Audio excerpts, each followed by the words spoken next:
Há 3 anos atrás eu gravei esse vídeo aqui. Aprenda a não comentar o teu código-fonte. E parece que esse tópico ainda precisa ser debatido. Deixa eu primeiro começar explicando qual que é o meu maior problema com comentários. O meu problema é quando eles estão explicando o código. Isso pra mim é errado. Como por exemplo esse código aqui, ó. If any handler added.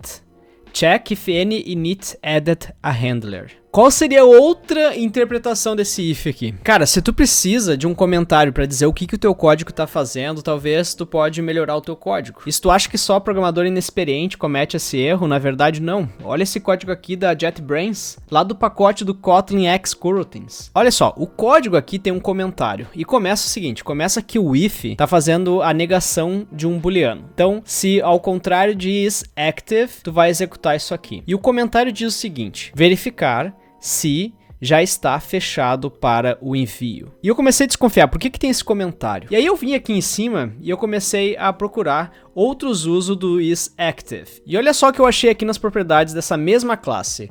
Tem uma outra variável chamada isClosedForSend, onde ela já está armazenando o invertido do isActive. Isso me dá a entender que, primeiro, 2 programadores escreveram esse mesmo código, e segundo, isso aqui vai gerar um bug. Porque digamos que no futuro a regra do isClosedForSend precisa de uma nova verificação. Um programador vai pegar esse ticket lá do Gira, vai mover para doing e vai começar a modificar o código. Ele vai achar, olha, nós temos uma propriedade aqui que armazena se está fechado para o envio. Quem sabe eu vou adicionar aqui uma nova verificação. Vai ser muito fácil esse colega que está fazendo essa tarefa modificar aqui a regra de negócio sem perceber que o isActive está sendo utilizado solto em outro lugar para esse propósito do isClosedForSend.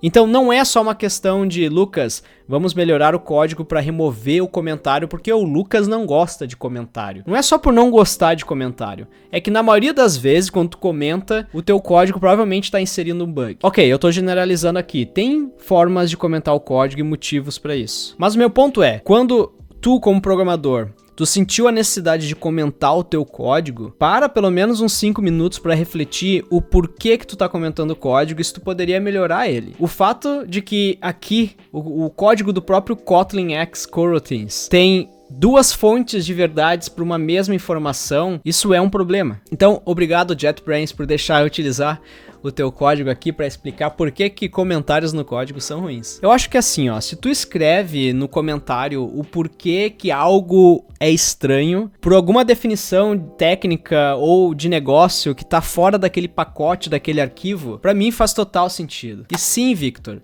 a gente vai falar dos to-dos. Se tu usa to-do para marcar coisas que devem ser feitas no futuro, ou então que devem ser removidas, isso faz total sentido. Se tu adiciona documentação em funções, mostrando quais argumentos ela recebe e qual que é o retorno dela, isso também faz sentido. A menos que essa função esteja fazendo mais de uma coisa e por isso que tu sentiu a necessidade de documentar ela. Quando a tua função vai gerar um efeito colateral ou ela faz algo que não está explícito e tu tá comentando e documentando ela por conta disso, talvez seja melhor quebrar essa função em múltiplas funções. Como por exemplo essa função aqui, que ela verifica e solicita as permissões necessárias.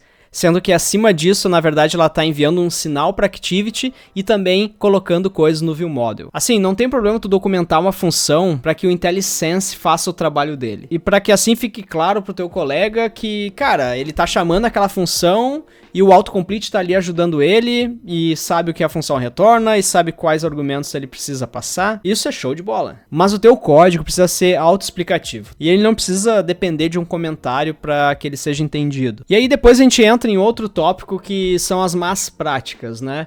E são más práticas que, inclusive, um analisador estático de código poderia pegar. Como, por exemplo, Magic Numbers, que seria aqueles números mágicos que a gente usa no código que a gente precisa deixar um comentário para os outros saberem o que 34 significa. Então, por exemplo, nessa função aqui, a gente está comentando ela para dizer que o resultado retornado é referente ao lançamento de um intent do Google Sign-in API. O que a gente poderia fazer nesse código aqui é o seguinte, a gente aqui, em vez de definir um número mágico, a gente colocaria request code Google Sign-in.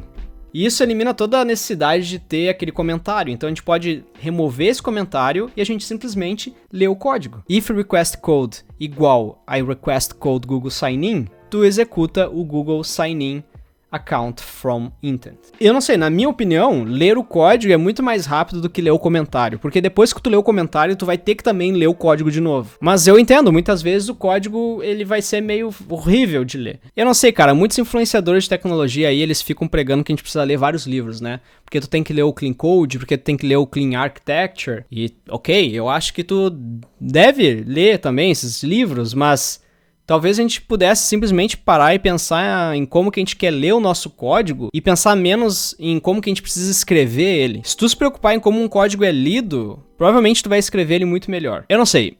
Isso me ajuda muito. E agora, se tu tem dúvida entre qual vídeo assistir depois desse aqui, eu recomendo tu seguir a recomendação do YouTube e se inscrever no canal para que tu possa acompanhar o próximo vídeo, tá bom? Meu nome é Lucas Montano e tu assistiu o canal Lucas Montano. Acho que isso aqui tinha que vir no início, né?